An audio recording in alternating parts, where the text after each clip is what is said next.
Welcome to big TV. Cyber crime నేరాలు పెరిగిపోయాయి. వాటికి తగ్గట్టుగా పోలీసులు కూడా ప్రజల్ని ఎప్పటికప్పుడు హెచ్చరిస్తున్నారు. అంటే న్యూడ్ కాల్స్ కావచ్చు, చాటింగ్ చేస్తామని చెప్పి ఆన్లైన్లోకి రావడం, పెద్ద ఎత్తున మోసాలకు పాల్పడడం. ప్రస్తుతం మనతో పాటు సైబర్ క్రైమ్ డీసీపీ నరసింహ గారు ఉన్నారు. నమస్కారం సార్. సో ఈ మధ్యకాలంలో సైబర్ క్రైమ్స్ విచ్చలవిడిగా పెరిగిపోయాయి. అసలు దేశవ్యాప్తంగా చూస్తే 100 కోట్లు మోసాలు జరుగుతున్నాయి. చాలామంది అమాయకంగా మోసపోతున్నారు. అసలు వీటికి కారణాలు ఏమని చెప్పచ్చు? అంటే అత్యాశ అనుకోవచ్చా, వీళ్ళ అమాయకత్వం అనుకోవచ్చా? సో వీళ్ళ అమాయకత్వాన్ని వాళ్ళు సొమ్ము చేసుకుంటున్నారు అనుకోవచ్చా? ముఖ్యంగా బిగ్ టీవీ వారికి పోలీస్ డిపార్ట్మెంట్ తరపున అంటే ప్రజల్లో ఒక సైబర్ క్రైమ్ నేరాల పట్ల అవగాహన తీసుకురావడానికి ముందుకొచ్చినందుకు పోలీస్ డిపార్ట్మెంట్ తరపున ధన్యవాదాలు. ఇప్పుడు టెక్నాలజీ అనేది మనం రీసెంట్ పాస్ట్ ఇయర్స్ చూసినట్లయితే మనకు చాలా విపరీతంగా పెరిగిపోతుంది. ఇంటర్నెట్ అవైలబిలిటీ పెరిగింది. మనం డిజిటల్ కరెన్సీలోకి మారుతూ ఉన్నాం. మనకు ఫిజికల్ కరెన్సీ ఓన్లీ అంటే నోట్ల ద్వారా మార్పిడి ఉన్నప్పుడు మనకు ఈ సైబర్ క్రైమ్ అనేది ఇంతగా లేదు. చాలా తక్కువ మొత్తంలో ఎక్కడో ఓటీపీ ట్రాన్స్ఫరింగ్, బ్యాంక్ ట్రాన్సాక్షన్ చాలా తక్కువ ఉండేది. కానీ రీసెంట్ కాలంలో ప్రజల్లో ఈవెన్ పట్టణ ప్రాంతాల్లోనే కాదు, గ్రామీణ ప్రాంతాల్లో ఉన్నటువంటి యువత, అన్ని వర్గాల ప్రజానీకం, ఈవెన్ మధ్య వయసులో అయితేంది, గృహిణులైతేమి, ఎంప్లాయీస్ అయితేనేమి, ఈవెన్ రైతులైతేమి, వీళ్ళందరూ కూడా విరివిరిగా టెక్నాలజీని సెల్ ఫోన్ల ద్వారా, ల్యాప్టాప్, కంప్యూటర్స్ ద్వారా ఈ యొక్క digital marketing, digital currency, digital transactions చేయడం ఎప్పుడైతే స్టార్ట్ అయిందో ఈ యొక్క సైబర్ క్రైమ్ అనేది ఒక నేరంగా మనకు ముందుకు వచ్చింది ప్రబలంగా. అంతకుముందు ఓన్లీ ఫిజికల్గా దొంగతనాలు జరిగేవి. ఇండ్లలోకి పోయి దొంగలు పడేవాళ్ళు, తాళాలు బలగొట్టేవాళ్ళు, లేకపోతే మనుషులని బెదిరించి తీసుకునేవాళ్ళు.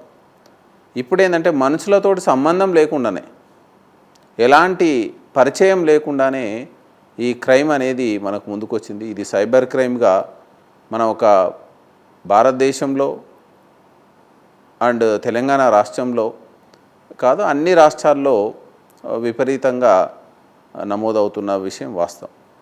ముఖ్యంగా దీనికి ప్రధానమైన కారణం ఏంటంటే ప్రజల్లో ఉన్నటువంటి ఏదైతే ఈజీగా మనీ రావాలని అనుకోవడమే పెద్ద పొరపాటు. ఎందుకంటే మనము గ్రామీణ ప్రాంతాల్లోనైనా పట్టణ ప్రాంతాల్లోనైనా ఎక్కడైనా ఒకరోజు పని చేస్తే ఎంత డబ్బు వస్తుంది అనే విషయం ప్రతి ఒక్కరికి తెలుసు.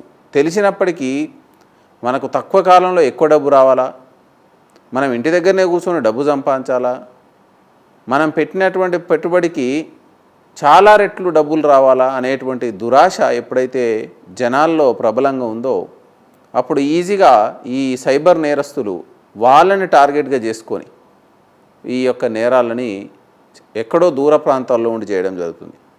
మరీ ముఖ్యంగా ఏంటంటే ఎవరైతే ఈ సైబర్ నేరస్తులు చాలా వెల్ ఎక్విప్డ్ అయ్యి వాళ్ళు ఒక కాల్ సెంటర్లు పెట్టుకోవడం, వాళ్ళు వివిధ రాష్ట్రాల్లో ఉన్నటువంటి ప్రజలను ఎరవేయడానికి వివిధ రాష్ట్రాల్లో స్థానిక భాషలో మాట్లాడే వాళ్ళని ఎంప్లాయ్ చేసుకోవడం, ఎక్కడో సుదూర ప్రాంతాల్లో ఇప్పుడైతే లేటెస్ట్గా చూస్తున్నాం ఏంటంటే China, Cambodia, Uganda, Nigeria, Africa దేశాల్లో, దుబాయ్ లాంటి దేశాల్లో కూర్చొని లోకల్ లాంగ్వేజ్ మాట్లాడే వాళ్ళని మీడియేటర్లుగా పెట్టుకొని వాళ్ళ ద్వారా ఈ అఫెన్స్లని ఎక్కువగా చేయడం జరుగుతుంది.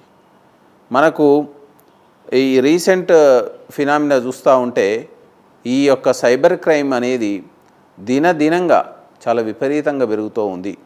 దీన్ని గుర్తించి మన రాష్ట్ర ప్రభుత్వం అయితేమి, మన కేంద్ర ప్రభుత్వం అయితేమి జాతీయ స్థాయిలో ఈ యొక్క సైబర్ నేరాలని ఇమీడియట్లీగా రిపోర్ట్ చేయాలి. ఇమీడియట్లీ రిపోర్ట్ చేసినట్లయితే వాళ్ళు లాస్ అయిన అమౌంట్ని ఆ బ్యాంకులోనే హోల్డ్ చేయడానికి అవకాశం ఉంటుందనే ఉద్దేశంతో రాష్ట్ర స్థాయిలోనేమో మనకు సైబర్ సెక్యూరిటీ బ్యూరోలు, అదేవిధంగా రాష్ట్ర స్థాయిలో T4C సెంటర్ అని ఏర్పాటు చేయడం, మన రాష్ట్రంలో ప్రతి కమిషనరేట్లో సైబర్ క్రైమ్ పోలీస్ స్టేషన్ ఏర్పాటు చేయడం, అదేవిధంగా రాష్ట్ర స్థాయిలో సైబర్ సెక్యూరిటీ బ్యూరోని ఒక సీనియర్ లెవెల్ ఆఫీసర్స్ ఆధ్వర్యంలో ఏర్పాటు చేసి దీన్ని అనుక్షణం దీన్ని అప్రమత్తంగా ఉంటూ దీన్ని ముందుకు తీసుకెళ్తూ ఈ సైబర్ నేరాల పట్ల ప్రజల్లో అవగాహన తీసుకురావడం ఒకటి, దాన్ని అదుపు చేయడం, అదేవిధంగా నేరాల బారిన పడ్డవారికి వాళ్ళ యొక్క అమౌంట్ ఏదైతే బ్యాంకులలో హోల్డ్ అయ్యిందో ఆ అమౌంట్ని వాళ్ళకు సత్వరంగా మళ్ళీ రిటర్న్ తెప్పించే కార్యక్రమం, అదేవిధంగా నేరస్తులని ఈ నేరాలకు పాల్పడే వాళ్ళని ఎక్కడైనా సుదూర ప్రాంతాల్లో దేశంలో ఏ మూలలో ఉన్నా పోయి మన టీమ్స్ వెళ్ళి పట్టుకురావడం, నేరానికి నేరస్తునికి కనెక్ట్ చేయడం, వాళ్ళని కోర్టులలో ప్రొడ్యూస్ చేసి వాళ్ళకి శిక్షలు పడేటట్టు చేయడానికి మన రాష్ట్రంలో సైబర్ సెక్యూరిటీ బ్యూరో, అదేవిధంగా సైబరాబాద్ కమిషనరేట్లో cyber crime police station CP గారి ఆధ్వర్యంలో చాలా చక్కగా అవగాహన తీసుకొస్తూ పనిచేస్తుంది.